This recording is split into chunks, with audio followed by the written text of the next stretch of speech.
Assalamualaikum warahmatullahi wabarakatuh. Al-Fatihah ila arwah walidina wa rubikum wa amwatina wa amwatikum wa amwatil muslimin. Subhanallah mu'allif al-ahza kitab wa syekh bin Hajar al-Asqalani Syekh Abdullah bin Abdurrahman al-Basam wa usulihim wa khulihim wa walidina wa amwatina wa jaddina wa jaddatina wa syekhina anallaha yaghfiru lahum yarhamuhum wa yuskinuhumul jannah ala hadhihi niyyah wa ala kulli niyatin salihah wa anallaha yudkhilu niyyatana ala niyyatihim wa a'malana ala a'malihim wa maqasidana fi maqasidihim bihaqqi rasulillah wa bijahi rasulillah wa ila hadratin nabi al-fatihah.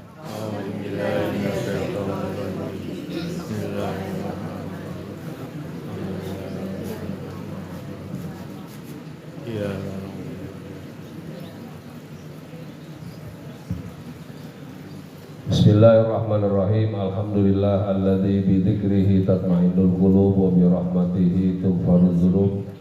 Tsumma salatu wassalamu ala nabiyyina wa imamina wa hujjatina wa maulana Muhammad al-Fatih lima ughliqa wal khatimi lima sabaq nasiril haqqi bil haqq wal hadi ila siratikal mustaqim wa ala alihi wa sahbihi haqqa qadrihi wa miqdarihi al-'azim. Allahumma akhrijna min dhulumatil wahmi wa akrimna binuril fahmi waftah alaina bi ma'rifatil ilmi wa hasin akhlaqana bil hilmi wa sahhil lana abwaaba fadlika wa anshur alaina min khazaini rahmatika ya arhamar rahimin.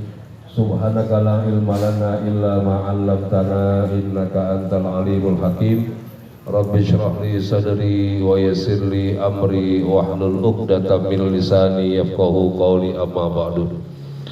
Bismillahirrahmanirrahim. Wa bisanadil mutasili ilal imamil mu'allif rahimahullahu ta'ala wa adaman naf'a bihi wa bi barakati ulumihi wa bikum fid daraini amin. Wa qala radhiyallahu anhu wa bihi wa ilahi qala wa an Anas bin Malik radhiyallahu anhu anna Rasulullah sallallahu alaihi wasallam qala idza quddimal asya'u fabda'u bihi qabla an tusallu al-maghriba.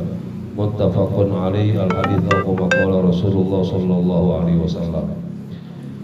Yang sungguh kami muliakan pimpinan Majelis Al-Inayah beserta pengurusnya, Syekhul Bait, Bapak Haji Nur Hasan sekeluarga, para sesepuh Pak Haji Zaini serta para hadirin sekalian yang saya muliakan. Alhamdulillah malam ini izin Allah setelah kurang lebih 4 bulan kita tidak bertemu di majelis yang sangat mulia ini, izin Allah malam ini Allah pertemukan kita kembali dalam keadaan sehat walafiat, dalam keadaan yang penuh dengan keberkahan. Mudah-mudahan ini tanda kita mensyukuri nikmat dari Allah Subhanahu wa ta'ala, sehingga Allah tambahkan kesehatannya lagi kepada kita, tambahkan keberkahan lagi kepada kita berkat kita syukur nikmat dari Allah Subhanahu wa ta'ala. Ibu-ibu, bapak-bapak sekalian yang saya muliakan, ini lanjut ke pengajian fikih apa bahas masalah haji idul kurban? Kurban aja. Kurban aja, emang udah siap duit ya buat beli kambing. Baik, saya singgung dulu masalah kurban, lanjut ke fikihnya ya.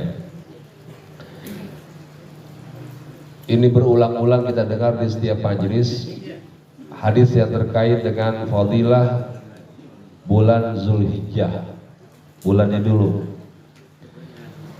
Rasul katakan dalam riwayat Imam Bukhari lewat sahabat Abdullah bin Abbas, ma min ayyamin al-amalu sholih ahabbu ilallahi min hadhil ayyam. Tidaklah terdapat hari-hari yang di saat orang beribadah di hari tersebut Allah sangat cinta dengan mereka dibandingkan dengan hari-hari 10 pertama bulan Zulhijjah. Jadi fadilahnya besar. Allah perintahkan paling tidak 6 hal agar menjadi prioritas kita begitu masuk bulan Zulhijjah. Malam ini tanggal berapa, Bu? Zulhijjahnya Tanggal 2. Kan tadi maghrib udah masuk tanggal 2. Ya, bukan jam 12 malam, bukan. Pemerintah sidang isbat kemarin malam Senin 1 Zulhijjah. Malam Selasa 2, begitu masuk waktu maghrib. Sehingga wukuf di Padang Arafah hari Selasa tanggal 26. Lebarannya tanggal 27 hari apa? Rabu. Baik. Ada 6 ibadah yang dianjurkan untuk diusahakan. Siapapun kaum muslimin, muslimat yang bertemu dengan bulan haji, 6 ibadah inilah menjadi target utama. Fokuskan pada 6 ini, jangan yang lain. Prioritaskan 6 ini. Pertama, haji. Alhamdulillah kabarnya jamaah kita berangkat haji, Pak Haji Ismail dan istri beserta yang lainnya. Mudah-mudahan Allah berikan beliau kesehatan, bimbingan sampai kembali ke tanah air dan membawa haji yang mabrur ya. Dan kita pun yang mendoakan mudah-mudahan kesempatan yang lain bisa melaksanakan ibadah haji, ibadah umroh. Ada juga Bu Endang juga berangkat haji. Terus apa lagi? Ibu Menteri Haji juga berangkat, Pak Menteri juga berangkat, Pak Menteri Haji maksudnya. Ya, semua jamaah haji kita doakan pada sehat walafiat semuanya. Target utama ibadah haji. Seorang ulama mengatakan ta'amaltu fil ibadah fawajadtu annal hajja afdolaha. Saya berpikir ibadah yang paling afdol itu apa ya? Oh, saya temukan jawabannya, ternyata haji yang paling utama. Bab haji itu berkumpul ummahatul ibadah, induknya ibadah ada di situ. Bahkan kalau istilah orang sekolah, dia mewisuda keislaman kita. Syahadat, sholat, zakat, puasa, terakhir haji. Dia diwisuda. Maka yang kaum lelaki, kaum perempuan ada pakaian khusus. Ibu-ibu yang bercadar lepas cadarnya, nggak boleh dia gunakan ketika dia sudah niat ihram. Masker, buka maskernya waktu melaksanakan ibadah haji, ibadah umroh. Lelaki lucuti semua pakaiannya, cuma 2 kain. Itu pakaian khusus, pakaian wisuda cara Allah. Apa maknanya? Seakan-akan Allah mengatakan, aku ingin kau datang sebagai hambaku. Kamu setiap hari orang Solo pakai baju batik, lepaskan batikmu. Indonesia yang biasa pakai jas, pakai kemeja, lepaskan jas dan kemejamu. Anda TNI, lepaskan baju lorengnya. Polisi, lepaskan seragamnya. Aku ingin kalian datang sebagai hambaku, sebagai Abdullah, sebagai hambanya Allah. Bapak Ibu, baju itu menandakan status sosial. Dia jurang pemisah antara si kaya dengan si miskin, antara atasan dengan bawahan. Kan bajunya beda. Saya aja kalau lagi tausiah begini, pakai jas dengan pakai sarung itu beda ya. Jadi beda lah pokoknya. Yang lihat tempat juga. Kalau saya kesini pakai jas, saya sangat pengantin, nanti nggak enak kan? Nggak enak Allah jadi saya. Artinya memang jas itu membedakan antara kita dengan yang lainnya. Pakaian itu membedakan. Maka Allah nggak mau, lepaskan semuanya. Aku ingin kau datang dengan baju kebesaran, yang aku ingin kau datang sebagai Abdullah, sebagai hambanya Allah. Itu kain ihram, ibu, kain yang nggak boleh dipakai sembarangan. Toga, anak-anak kita yang wisuda, itu pernah nggak dia pakai selain acara wisuda? Ada nggak orang lebaran pakai baju wisuda? Wah, ini baju kuliah saya. Nggak ada itu. Termasuk orang yang pulang haji, dia tidak akan berani menggunakan kain ihram di tanah air, meskipun pulang haji. Katakan subuh baru mendarat jam 10 pagi sampai di rumah. Sholat Jumat hari pertama, berani nggak dia pakai kain ihram? Besok Pak Haji Ismail nih. Hari pertama, Jumat hari pertama, beliau baru pulang haji, bahasa Pak Haji ini masih bau Ka'bah katanya. Berani nggak pakai kain ihram? Baru pulang haji loh, baru 2 jam. Yang kalau falsafah orang dulu katanya malaikat masih di mana malaikat ya? Yang ngomong nggak boleh sembarangan ngomongnya, lidahnya itu asin katanya. Jadi ngomongnya nggak boleh sembarangan, 40 hari aja. Maka kan beda ya dulu dengan sekarang. Kalau dulu 40 hari nggak boleh keluar. Banyak tamu. Sekarang karena ditutup dengan cutinya cuma sampai 45 hari, 48 hari. Setelah itu kudu kerja lagi. Nah, kembali. Itu baju nggak boleh sembarangan dipakai. Tidak ada orang yang menggunakan itu melainkan terikat dengan haji dan umroh. Andaikan orang pulang haji dia menggunakan kain ihram sholat di Al-Ittihad, itu akan viral. Saya nggak sangka Pak Haji pulang haji bukan makin soleh, makin viral jadinya. Artinya itu baju yang Allah khususkan. Dah, singkat aja, nanti kepanjangan. Haji yang afdol. Kalau tidak haji, coret hajinya. Ya kita tahun ini insya Allah nggak berangkat haji. Yang lain sudah hampir terakhir ya. Tanggal berapa itu terakhir? Hari ini terakhir. Karena sudah 1 minggu lagi kurang lebih. Maka hari ini kita yang masih di tanah air dipastikan nggak berangkat haji. Sudah, coret hajinya. Turun ke ibadah yang kedua, apa? Kurban. Kurban itu masih ada waktu kita kalau mau ngumpulin nyelengin ya masih 9 hari lah. Ya, kalau seharinya 1 juta bisa beli beli sapi, bisa patungan. Kurban. Targetkan ibu. Kurban itu ibadah yang setiap tahun, beda dengan akikah. Akikah cuma sekali seumur hidup. Itu pun kewajibannya bukan, itu pun kesunahannya bukan buat kita, buat orang tua kita.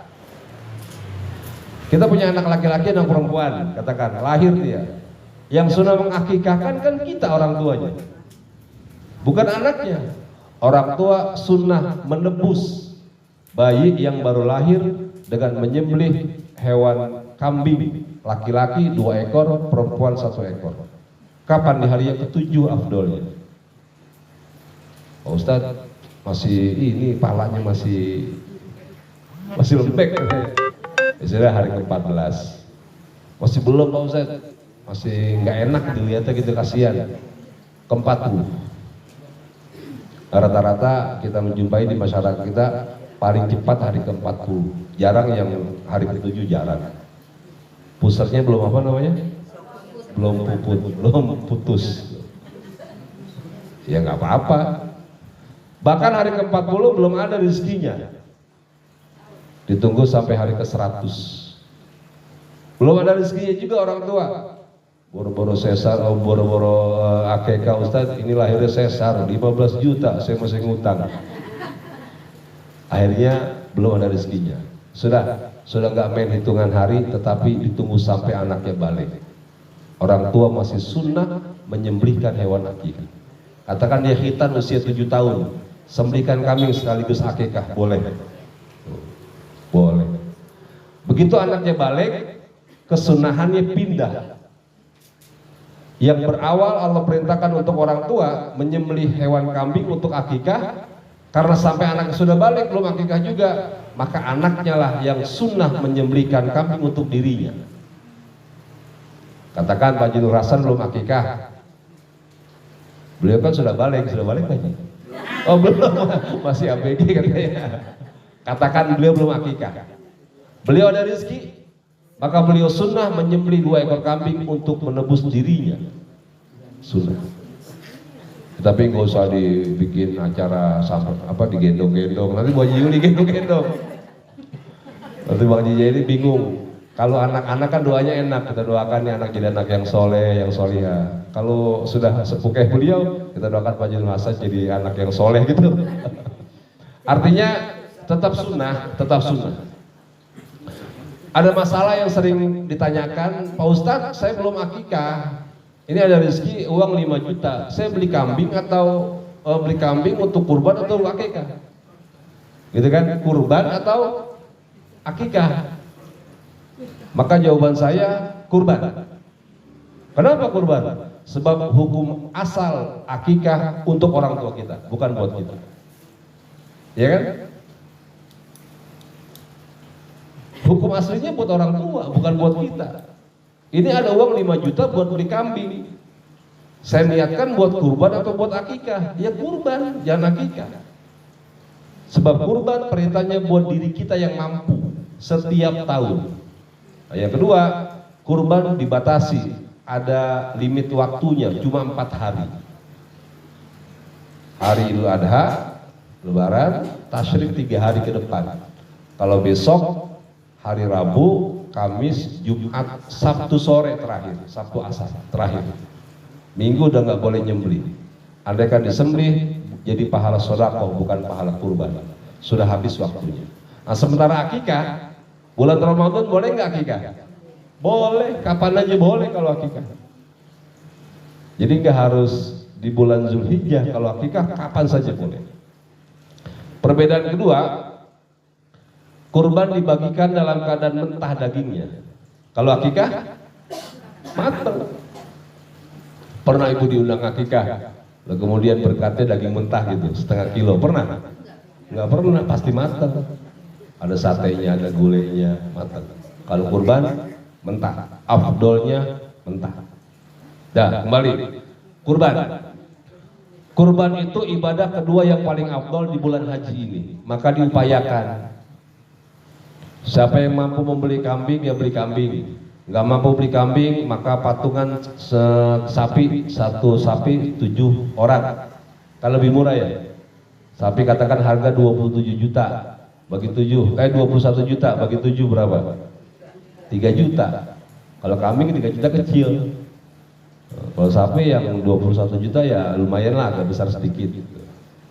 Maka abdolnya, kalau ditanya, Pak Ustadz abdolan mana? Ini ada 7 orang, sapi atau kambing? Kalau melihat abdolnya ya kambing. Kambing lebih abdol. Kenapa? Kalau dilihat dari dagingnya lebih banyak. Kalau 7 ekor kan lumayan. Yang kedua, bulunya. Itu sebab kurban itu ibadah yang ta'abudi, ibadah yang memang tidak masuk ke akal kita, pahalanya maksudnya. Begitu darahnya, begitu lehernya robek, pisau sudah menyentuh kulitnya, darah belum netes ke tanah, Allah telah menerima ibadah kurban. Seberapa besar pahalanya? Sejumlah hitungan bulu yang ada di hewan yang kita kurbankan. Kalau 7 ekor kambing dengan 1 ekor sapi, bulunya banyakan mana? Banyakan kambing. Kambing juga yang abdul, kambing yang domba. Ini bicara abdul ya, saya nggak bicara sah, bicara abdul. Kalau yang sah, kambing, sapi, unta, sah semua. Bicara sah. Nah, kembali. Dan dia akan kembali kepada kita sebagai kendaraan lewat di Siratul Mustaqim. Lengkap kembalinya dengan kukunya, dengan tanduknya, seluruhnya lengkap. Ini hewan yang dulu kita korbankan. Datang lagi nih, nggak ada yang hilang. Tanduknya ada, kukunya ada, lengkap seluruhnya. Maka syarat mutlak bagi panitia untuk membagikan kepada mustahik, tidak boleh ada yang dijual. Kalau kepalanya dijual, nanti kambing itu akan datang kepada pemiliknya, nggak ada palanya. Ini pala kambing saya kemana nih? Dijual sama panitia ternyata. Tuh, nggak boleh. Oh. Bagaimana Pak Ustadz kalau mau dijual? Kalau mau dijual, yang menjual penerima, bukan panitia. Haji ini berkurban. Saya termasuk mustahik karena saya warga sini, katakan. Kata panitia, ini Pak Ustadz gak dapat daging ya, palanya aja. Ya sudah, saya terima palanya. Saya jual palanya. Boleh nggak? Boleh, sebab saya itu daging sudah sampai ke saya, ke mustahik. Tapi kalau panitia yang jual nggak boleh, termasuk kulit. Kulit bagikan dulu ke mustahik, keluarga lah, katakan keluarga. Pak Jidul Hasan nggak dapat daging, maaf ya, Pak Jidul Hasan dapat kulit aja. Beliau dapat kulit. Atau baju Yuli, kenapa diambil Pak kulit? Buat apaan kulit katanya? Tenang, kita jual. Boleh nggak? Boleh, sebab beliau sudah apa? Tangan kedua setelah panitia taruh ke mustahik, beliau yang jual. Boleh. Nah, kurban termasuk kaki. Semuanya. Sebab di sebagian tempat ini kita sayangkan, maaf, ada jeroan yang dikubur karena dia nggak mau ngurusin. Itu di komplek-komplek ada jeroannya langsung dikubur. Iya, yang dibagi cuma dagingnya aja. Saya bilang nggak boleh, jeroannya harus dibagikan juga. Kemudian nanti yang menerimanya tuh jeroan dibuang, ya nggak apa-apa. Yang penting sudah sampai ke mustahiknya. Jadi nggak boleh dikubur jeroannya, kecuali ditemukan ada penyakit. Tuh. Di hatinya ada penyakit yang membahayakan, buang nggak apa-apa. Hatinya rusak. Tuh. Atau ada racunnya lah boleh, itu makan ada ilatnya. Dah, kembali bahwa kalau tidak haji kurban. Pak Ustadz, saya nggak mampu Pak Ustadz. Beli kambing nggak mampu. Ada solusi sebetulnya. Sahabat Abdullah bin Abbas itu meriwayatkan bolehnya menyembelih seekor ayam bagi yang tidak mampu membeli seekor kambing. Ayam kampung harganya berapa?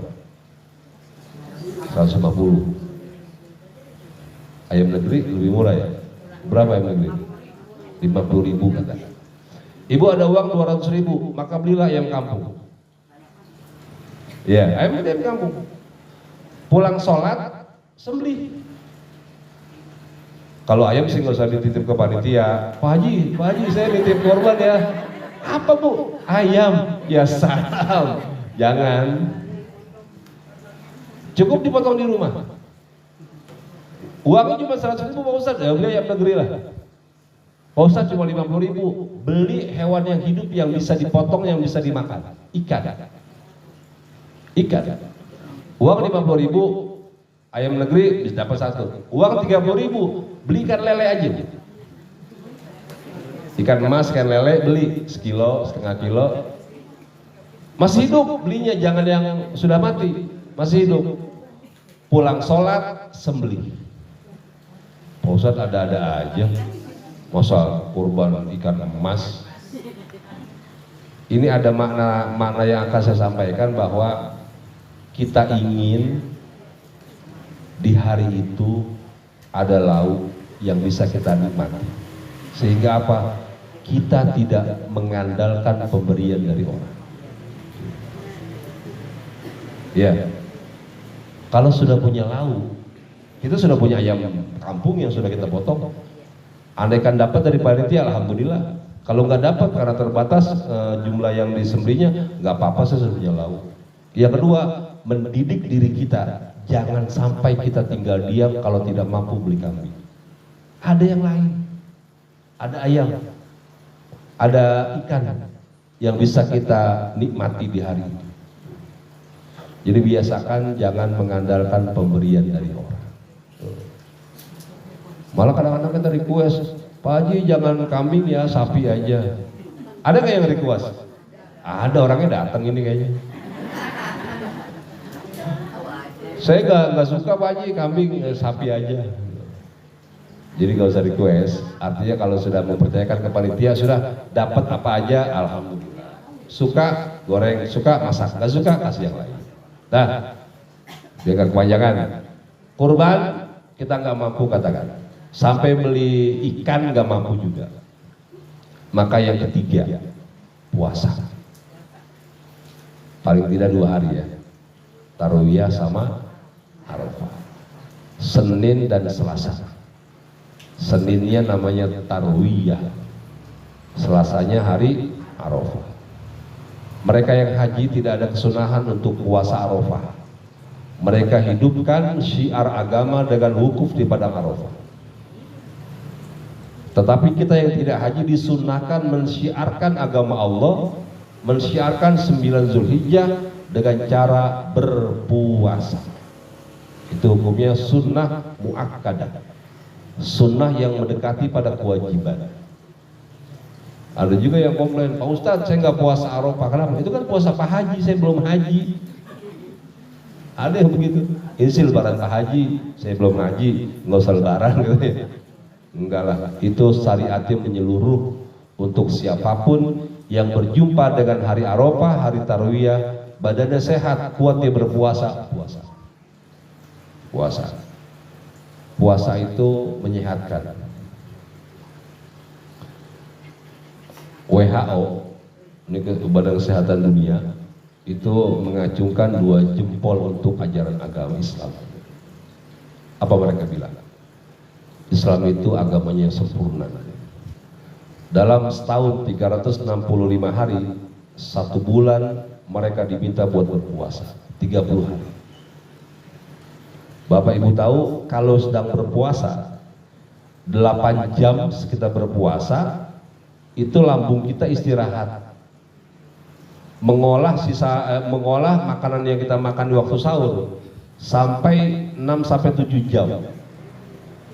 Di jam ke-8, katakan jam 2, jam 1, jam 2, itu kosong lambung kita. Begitu lambung kosong, dia akan tetap mengolah tapi mengeluarkan racun, membersihkan lambung selama 4 jam, 3 jam sampai maghrib. Maka lambung orang yang berpuasa akan bersih dari racun. Islam hebat ajarannya. Nah, dalam 1 bulan ada kesunahan puasa 3 hari. Di pertengahan bulan ya, Ayyamul Bid namanya, kecuali bulan haji, nggak boleh haram. Selain bulan haji disunahkan buat puasa 3 hari. Tanggal 13, 14, 15 bulan Hijriyah, bulan Islam disunahkan puasa. Itu lambung kita akan bersih dari racun. Tetapi awali dengan sahur dan menyegerakan berbuka. Orang yang biasa nahan lapar, apalagi ngopi terus, lambungnya akan luka. Itu otomatis. Maka ajaran agama kita, sahur akhirkan. Jam berapa imsak? 4:30, jam 4 sahurnya. Maghrib, begitu azan maghrib, segera berbuka, jangan ditunda-tunda. Masih kuat Pak Ustaz? Nggak boleh, batalin dulu. Lambung kita punya hak, dia untuk segera diisi dengan makanan. Tuh. Jadi puasa itu beda dengan ibadah yang lain. Ibu sholat, ibu ngaji, namanya ibadah fi'liyah. Ada aksinya. Jalan dari rumah ke sini, ada aksinya. Ibu baca maulid, baca yasin, baca macam-macam, ada aksinya.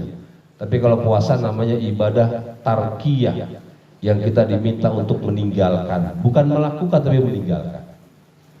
Meninggalkan apa? Meninggalkan yang membatalkan. Ninggalin makan, ninggalin minum, ninggalin yang membatalkan puasa. Disebut ibadah tarkiyah. Dari istilah tarkiyah inilah muncul istilah Indonesia tirakat. Tirakat. Pendiri kerajaan Singosari namanya Ken Arok di Blitar. Dia datang ke Empu Gandri. Empu, tolong buatkan saya keris. Keris yang bagaimana? Modelnya begini, gini. Satu yang saya minta, apa? Kalau sudah keluar dari sarungnya, keris itu tidak akan bisa masuk kecuali sudah membunuh korban. Kata Bu Gandri, siap Ken Arok. Berapa lama? 1 tahun. Wih, lama betul. Sampai 1 tahun? Ya. Bikin kerisnya 1 bulan selesai. Tapi tirakatnya yang sampai 1 tahun. Tirakatnya. Saya harus, katakanlah puasa, saya harus mendekatkan diri kepada yang maha kuasa. Jadi tirakatnya yang panjang itu. Begitu dibuat dengan tirakat, ada hasilnya, khasiatnya juga ada. Kalau orang dulu kan, kenapa dia bisa sakti? Ada tirakatnya. Entah dia bertapa, entah dia berzikir, entah dia apalah pokoknya. Ada tirakatnya. Apa tirakat? Banyak yang dia tinggalkan terkait dengan hawa nafsunya. Kita kan puasa begitu kan, tirakat. Bu ini kue halal. Maaf ya saya tirakat, saya lagi nggak makan kue. Kenapa? Lagi puasa. Pisang halal. Makan bu? Enggak, saya lagi puasa, lagi tirakat. Tirakat. Kalau empuk gandring bikin keris dengan tirakat ada khasiatnya. Nah, pertanyaannya buat kita, Ramadan kemarin kita tirakat 30 hari. Dapat apa kita kira-kira? Dapat apa? Kata Pak Jenderal Hasan, saya dapat sarung wadimor Pak Ustaz. Alhamdulillah dapat sarung. Jadi tanya sama diri kita, saya tirakat dapat apa ya? Saya sudah tirakat loh 30 hari, dapat apa? Ya ibu yang tahu. Nah, kembali puasa ya. Niatkan dari sekarang ya Allah, bahkan saya menduga kalau ibu-ibu biasanya hobi puasa. Ada yang tadi sudah puasa, besok puasa. Ada ibu-ibu mah biasanya rajin puasa. Puasa haji bu, enggak puasa bayar hutang. Kemarin Ramadan kita hutangnya banyak katanya. Nah, puasa. Kalau puasa ibu tidak, katakan maaf berhalangan karena sakit, ya sudah nggak apa-apa. Maka yang keempat berarti ya, haji, kurban, puasa. Yang keempat, kalau tidak puasa maka yang keempat sholat Idul Adha. Tuh. Ya pas hari haknya tanggal 27 itu sholat Idul Adha. Puasa yang berhalangan bagaimana? Berangkat. Tetap ada anjuran untuk mendengarkan khutbah, tapi jangan masuk ke dalam masjid. Ada anak-anak yang, ayo nak berangkat, mama aku sedang halangan, berangkat aja nggak apa-apa. Gelar sejadah, jangan ikut sholatnya, dengarkan khutbahnya. Itu hari kita masih diberitakan buat kumpul dengan saudara-saudara kita. Idul Fitri, Idul Adha tetap disunahkan berangkat ke masjid, berangkat ke lapangan untuk mendengarkan khutbah bagi yang sedang berhalangan.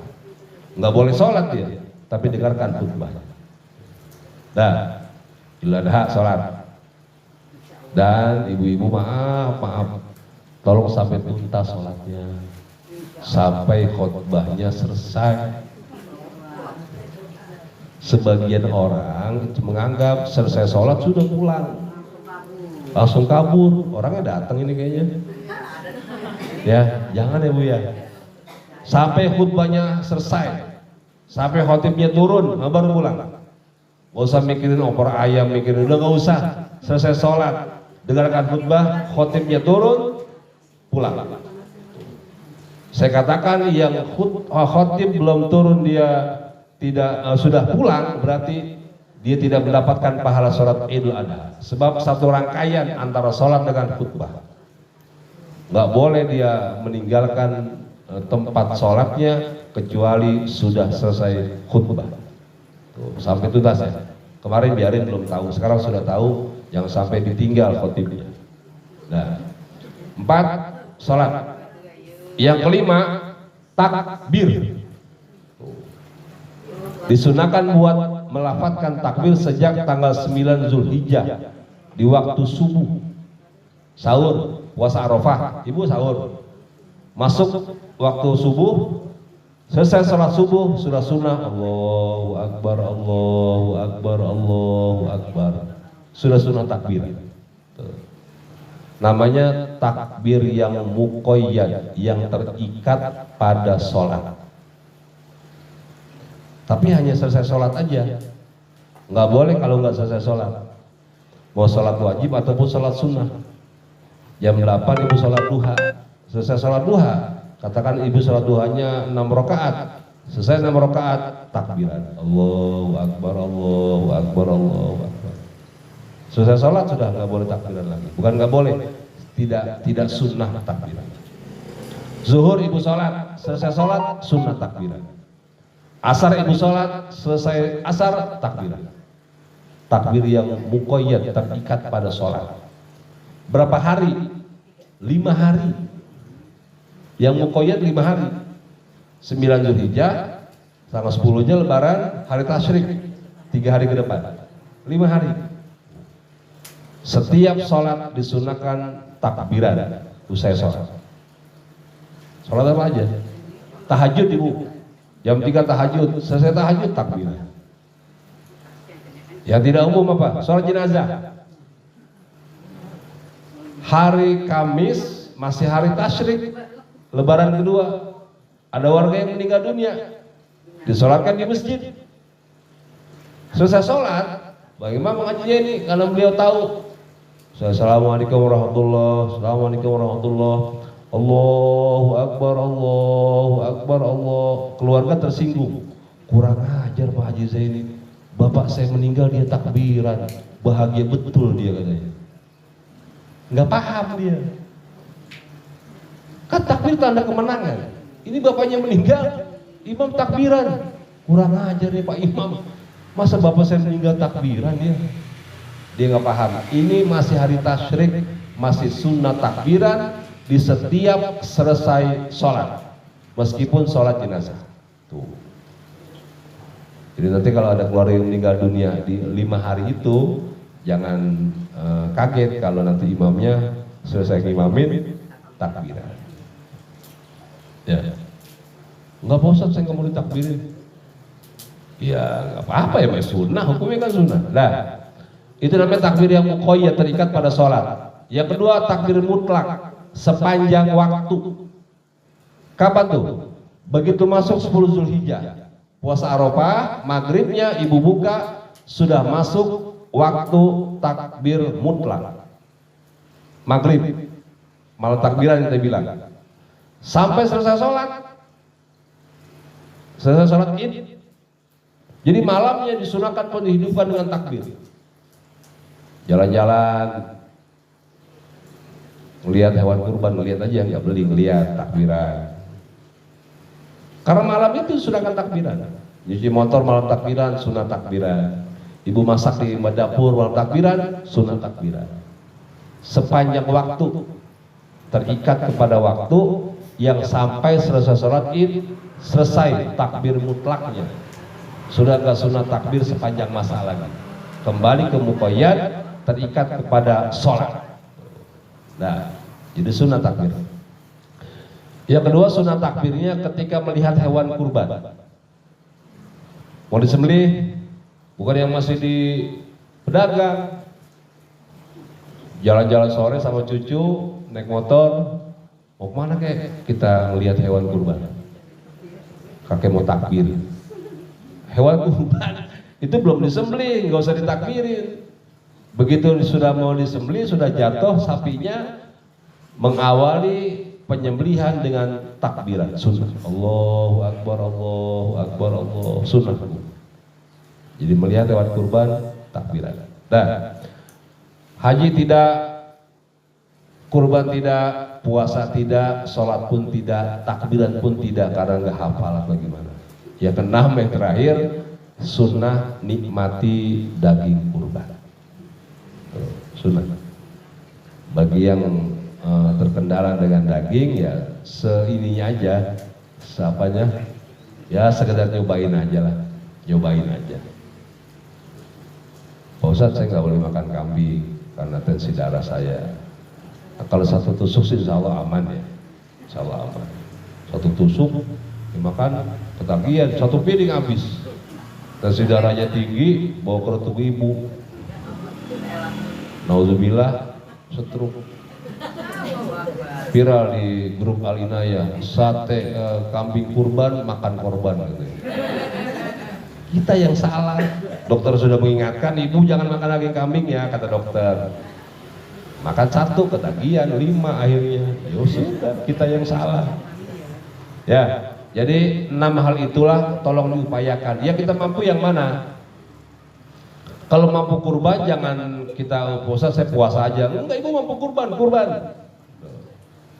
Jadi kemampuan kita yang mana? Kalau haji kan jelas kita nggak mampu tahun ini, nggak mampunya barangkali karena kesempatan. Waiting listnya begitu panjang, gitu kan? Uangnya ada, badannya sehat, ya karena waiting listnya begitu panjang. Katakan kita nggak mampu tahun ini, ya sudah, jangan paksakan. Jangan sampai nyari jalur yang penting sampai, nggak bisa. Ini terkait dengan aturan. Saya katakan orang yang hajinya ilegal bisa jadi dia tidak mabrur hajinya, menyalahi aturan.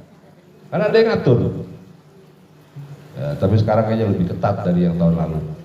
Jadi kalau bukan jamaah haji agaknya agak sulit buat masuk ke Mekah, buat kepada Arafah yang diselektif itu. Nah, Jadi yang ibu mampu yang mana, pilihlah. Jangan sampai 10 Zulhijjah ini tidak ada yang kita perbuat. Upayakan betul. List dari sekarang. 6. Haji nggak mampu, sudah nggak apa-apa. Kurban nggak kebayang Ustaz, saya nggak ada rezekinya, ya sudah, niatkan berpuasa. Hari hanya sakit, sudah nggak apa-apa. Sholat id.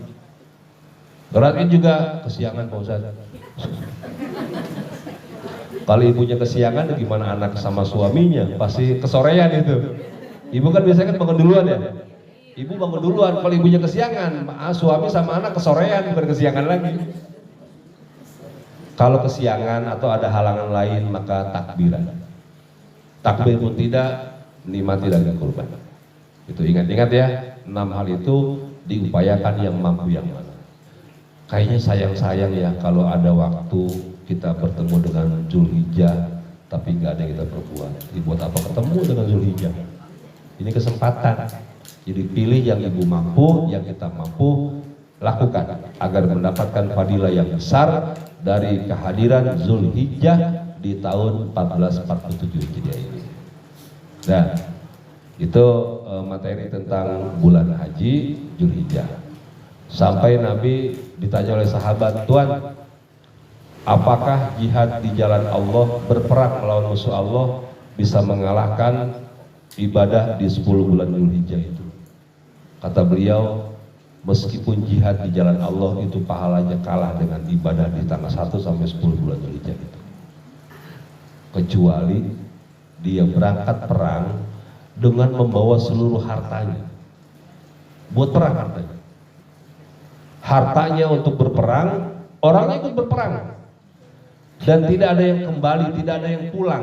Orang yang meninggal di medan perang, hartanya habis di medan perang. Itu baru bisa mengalahkan ibadah di 10 hari bulan Zulhijjah. Tuh.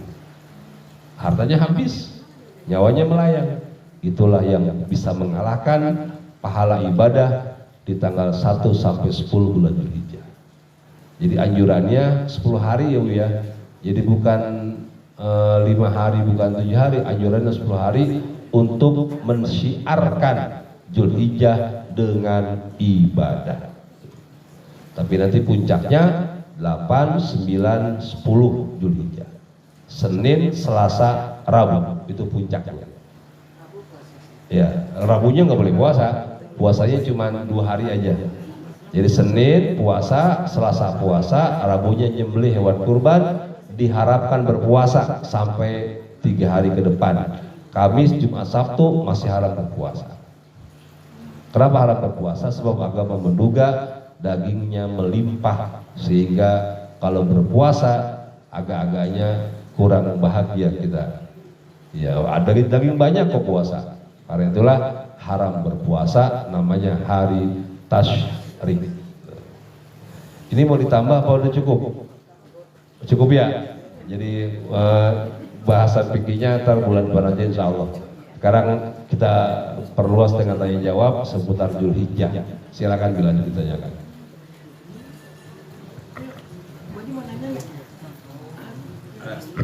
Ada yang mau nanya?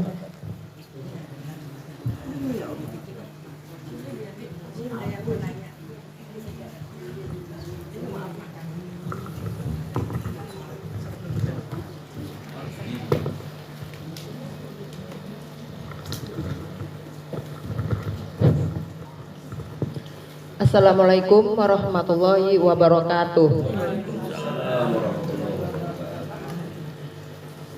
Mau tanya Pak Ustadz, kalau kita sholat id di masjid, tapi kita dapat di luarnya Pak Ustadz, tapi masjid itu semua pintu sama jendelanya tertutup, ditutup semua, apa hukumnya?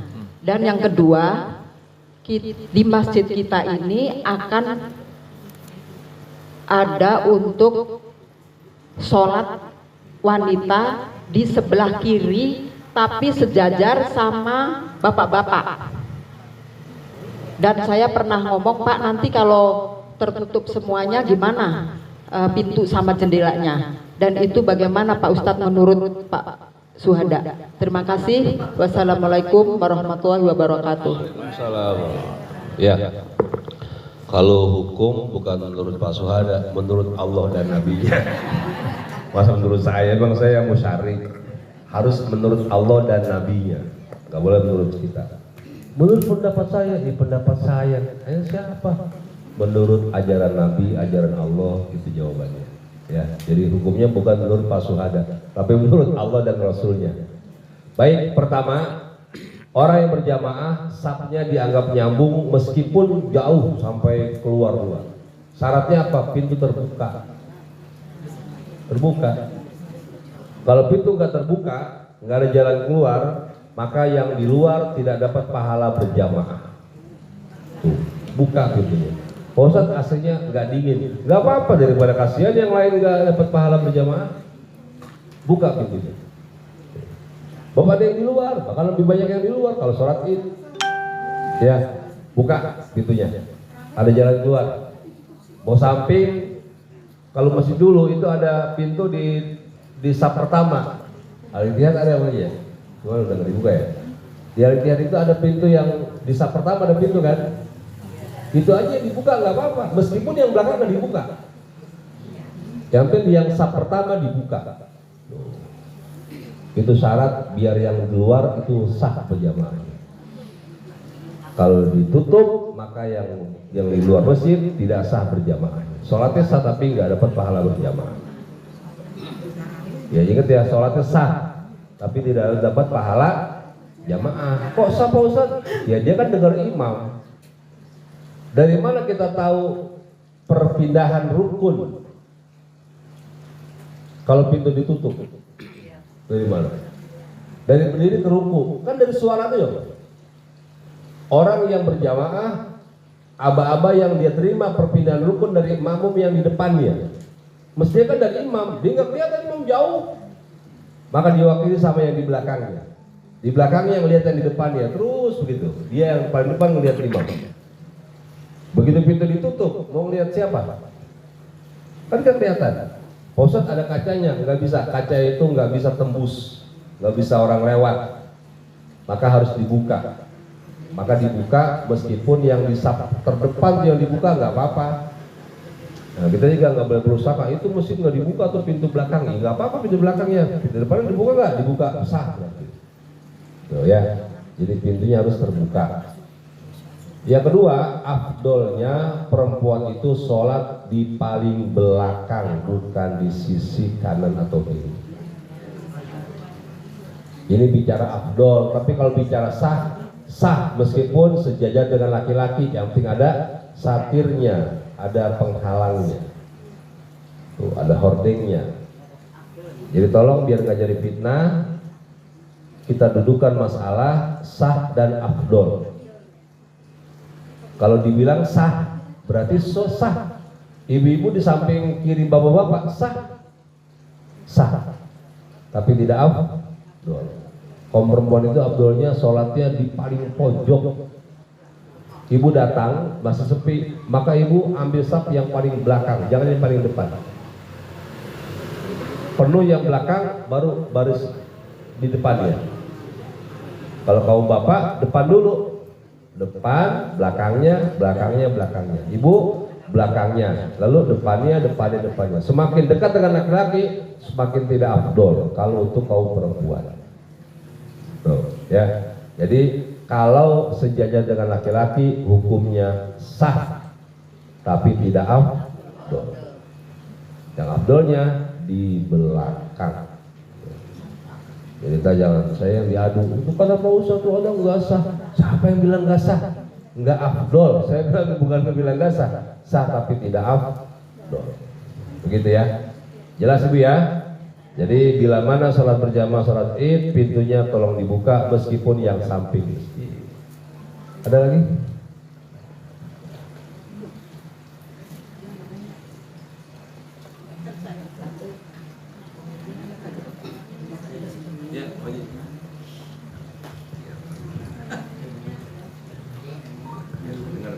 Assalamualaikum warahmatullahi wabarakatuh. Tadi kita sudah menjelaskan masalah dari korban, ya, baik daging, kepala, kulit maupun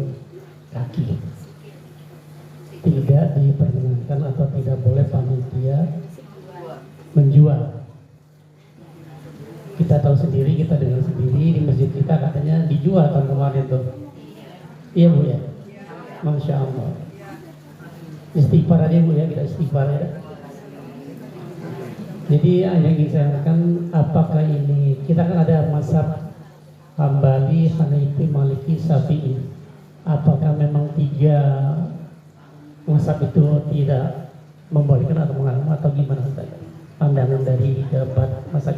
Terima kasih. Assalamualaikum warahmatullahi wabarakatuh. Jumhur ulama 4 mazhab artinya tidak ada yang membolehkan dijual, nggak ada. Nggak ada. Dimasak pun nggak boleh, kecuali kan suka ada tuh panitia yang masak duluan kan. Tinggal disiasati, yang mana yang mau dimasak, katakan sapi.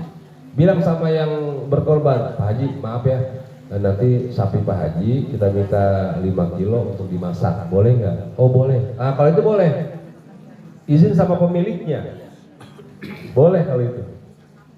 Bahkan pemiliknya punya hak kan sepertiga, ya kan? Ibu nitip hewan sapi ke panitia, ibu punya hak sepertiga. Tuh. Maka panitia bilang, Bu izin ya, nanti yang sapi ibu kita sembelih duluan, nanti 5 kilonya kita masak buat panitia. Boleh nggak Bu? Boleh, berarti boleh.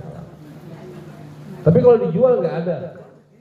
Panitia ya, tolong diperhatikan, yang menjual panitia bukan mustahil.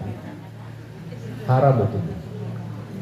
Kakinya, bahkan yang nggak kepake apa namanya kulitnya. Ada nggak orang yang dibagiin kulit? Kan nggak ada. Ada nggak kulitnya dipotong-potong, dibagi rata gitu? Nggak ada kan? Nah, kulitnya serahkan ke mustahil. Bang Haji ini mustahil katakan, Bang Haji nggak dapat daging ya, dapat kulitnya. Tuh. Kulitnya beliau jual, boleh. Sebab beliau sudah mustahil. Itu barang sudah diberikan kepada mustahil. Jadi hak milik beliau. Beliau mau buang boleh, mau dikasih orang lagi boleh, mau dikubur kulitnya boleh. Sudah hak beliau, bukan lagi hak panitia. Panitia diminta buat membagikan. Memang kalau ibadah kurban ini Ibu, itu cuma ada di zaman kita ada kepanitiaan. Zaman Nabi nggak ada. Zaman Nabi mereka pulang sholat langsung nyembelih di rumahnya. Sepertiga mereka ambil, selebihnya dibagi-bagikan ke tetangga-tetangga. Tuh, itu yang betul. Nah, kita kan di kolektif. Tujuannya apa? Biar ada pemerataan waktu pembagiannya. Maka panitia harus amanah. Termasuk panitia boleh meminta uang perawatan, uang penyembelihan, boleh meminta.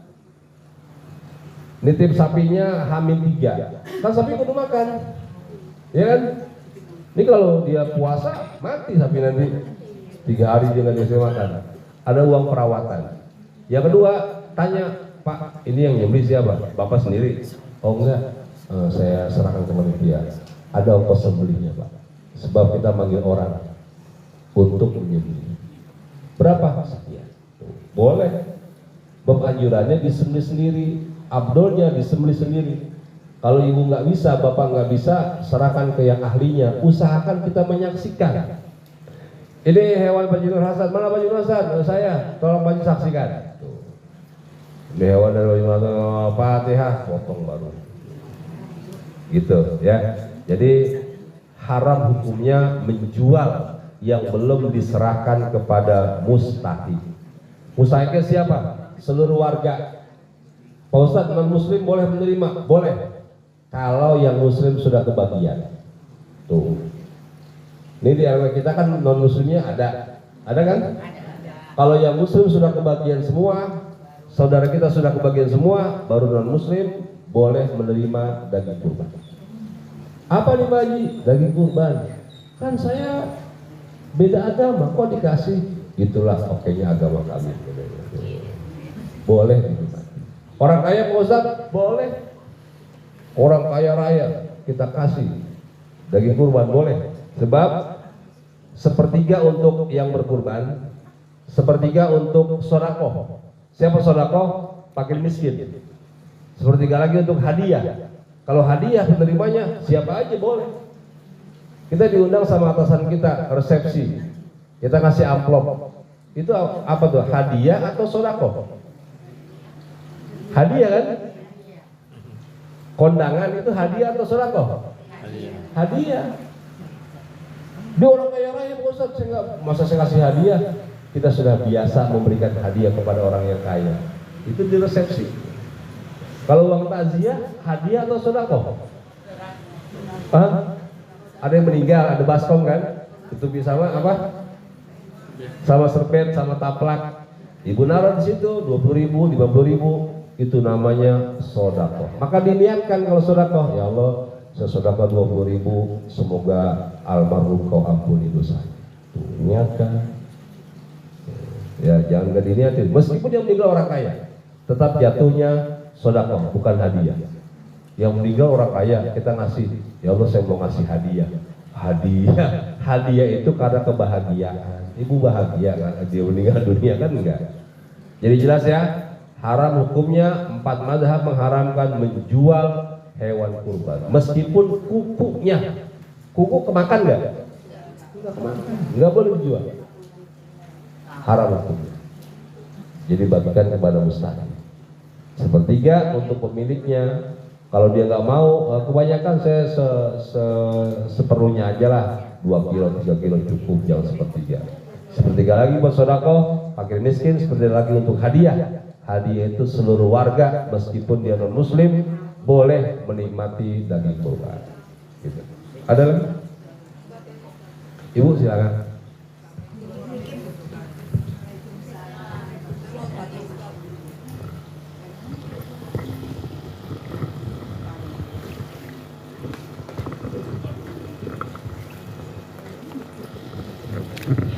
Assalamualaikum warahmatullahi wabarakatuh.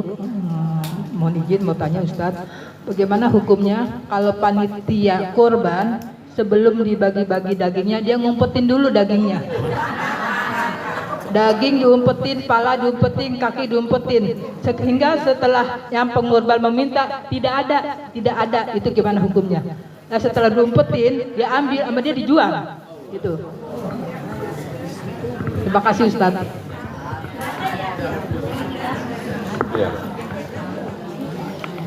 Iya, jadi kalau kata Bang Jin itu udah udah kejebur sumur ketiban tangga katanya kalau gitu Bang. Artinya itu haramnya 2 kali lipat. Mencuri kan berarti kan? Bukan hak dia. Dia mencuri yang bukan miliknya. Dia jual lagi. Udah dosanya double kalau gitu. Tadi aja panitia bukan mencuri, emang sengaja jual, haram hukumnya. Bagaimana dia mencuri? Itu sudah jelas hukumnya dosa 2 kuadrat, 2 kali lipat daripada dia menjual. Sudah mencuri dan menjual. Tolong dihindari. Pesan kepada suami yang bertugas, Pak, jangan sampai papa mendapatkan dosa gara-gara jadi panitia. Tuh. Niatkan buat pengabdian kepada Allah. Ini hewan sudah jadi milik Allah. Bukan jadi milik pemiliknya, milik Allah sudah. Kalau sudah punya Allah amanah. Ya. Jadi dosanya 2 kali lipat Ibu, mencuri dan menjual. Nauzubillah. Sekalian aja masih hidup dijual sama dia. Ya belum dipotong. Kan malam takbiran sudah ada tuh kambingnya kan. Udah besok bilang kambingnya 1 hilang, padahal dijual sama dia. Jadi jangan sampai kita tidak amanah, ya tidak amanah. Ingatkan suami yang bertugas. Kalau ibu kan kayaknya nggak bertugas, suami yang bertugas di masjid jadi panitia tolong diingatkan. Ada lagi? Cukup ya. Alhamdulillah, semoga Allah Ta'ala permudah kita untuk menjadi hamba-hamba yang memanfaatkan Zulhijjah dengan 5 kebaikan, 6 kebaikan, haji atau kurban, atau puasa, atau sholat id, atau takbiran, atau menikmati hewan kurban. Agar Zulhijjah yang lewat dalam usia kita ada kebaikan yang kita perbuat. Subhanakallahumma wa bihamdika asyhadu an la ilaha illa anta astaghfiruka wa atubu ilaik. Al-Fatihah.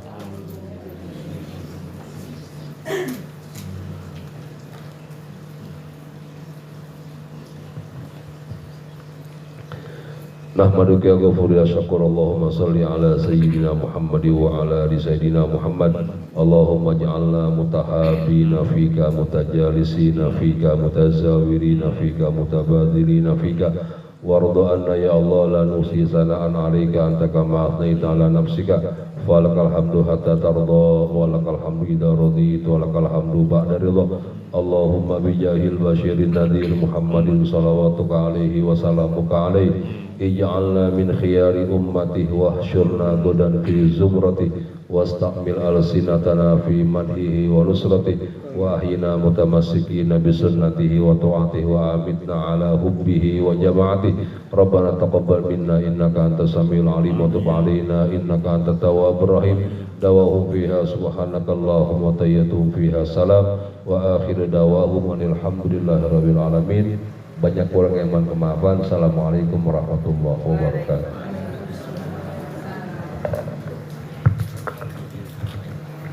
Ya, alhamdulillah ya Pak ya. Acara pengajian kita pada malam hari ini telah selesai.